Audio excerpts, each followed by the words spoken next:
Book of Spiritual Consciousness, translated by Charles Johnston. Here follows instruction in union. Union, spiritual consciousness, is gained through control of the versatile psychic nature. Then the seer comes to consciousness in his proper nature. Heretofore the seer has been enmeshed in the activities of the psychic nature. The psychic activities are 5. They are either subject or not subject to the 5 hindrances. These activities are sound intellection, unsound intellection, predication, sleep, memory. The elements of sound intellection are direct observation, inductive reason, and trustworthy testimony. Unsound intellection is false understanding, not resting on a perception of the true nature of things. Predication is carried on through words or thoughts not resting on an object perceived. Sleep is the psychic condition which rests on mind states, all material things being absent. Memory is holding to mind images of things perceived without modifying them. The control of these psychic activities comes through the right use of the will and through ceasing from self-indulgence. The right use of the will is the steady effort to stand in spiritual being. This becomes a firm resting place when followed long, persistently, with eagerness. Ceasing from self-indulgence is conscious mastery over the thirst for sensuous pleasure here or hereafter. The consummation of this is freedom from thirst for any mode of physical activity through the establishment of the spiritual man. Meditation with an object follows these stages: first exterior examining, then interior judicial action, then joy, then realization of individual being. After the exercise of the will had stilled the psychic activities, meditation rests only on the fruit of former meditations. Subjective consciousness arising from a natural cause is possessed by those who have laid aside their bodies and been absorbed into subjective nature. For the others, there is spiritual consciousness, led up to by faith, valor, right mindfulness, one-pointedness, perception. Spiritual consciousness is nearest to those of keen, intense will. The will may be weak or of middle strength or intense. Therefore, there is a spiritual consciousness higher than this. Or spiritual consciousness may be gained by ardent service of the Master.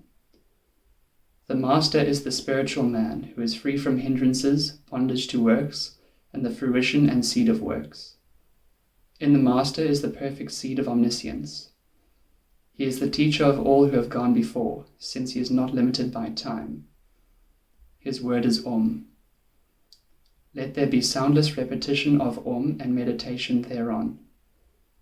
Thence come the awakening of interior consciousness and the removal of barriers.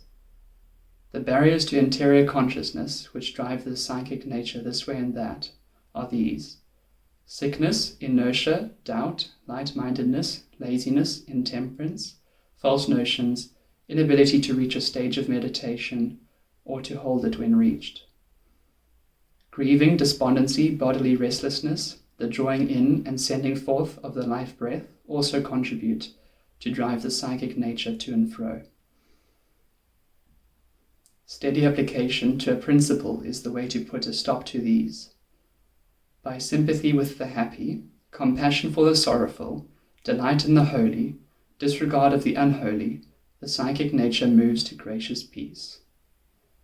Or peace may be reached by the even sending forth and control of the life breath.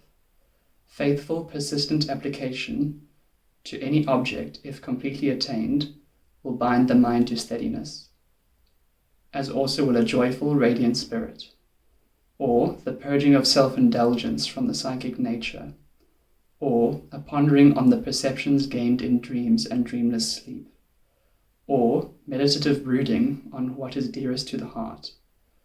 Thus he masters all, from the atom to the infinite. When the perturbations of the psychic nature have all been stilled, then the consciousness, like a pure crystal, takes the color of what it rests on, whether that be the perceiver, perceiving, or the thing perceived. When the consciousness, poised and perceiving, blends together the name, the object dwelt on, and the idea, This is perception with exterior consideration. When the object dwells in the mind, clear of memory pictures, uncolored by the mind, as a pure luminous idea, this is perception without exterior or consideration. The same two steps, when referring to things of finer substance, are said to be with or without judicial action of the mind. Subtle substance rises in ascending degrees to that pure nature which has no distinguishing mark. The above are the degrees of limited and conditioned spiritual consciousness, still containing the seed of separateness. When pure perception without judicial action of the mind is reached, there follows the gracious peace of the inner self. In that peace, perception is unfailingly true. The object of this perception is other than what is learned from the sacred books or by sound inference, since this perception is particular. The impress on the consciousness springing from this perception supersedes all previous impressions.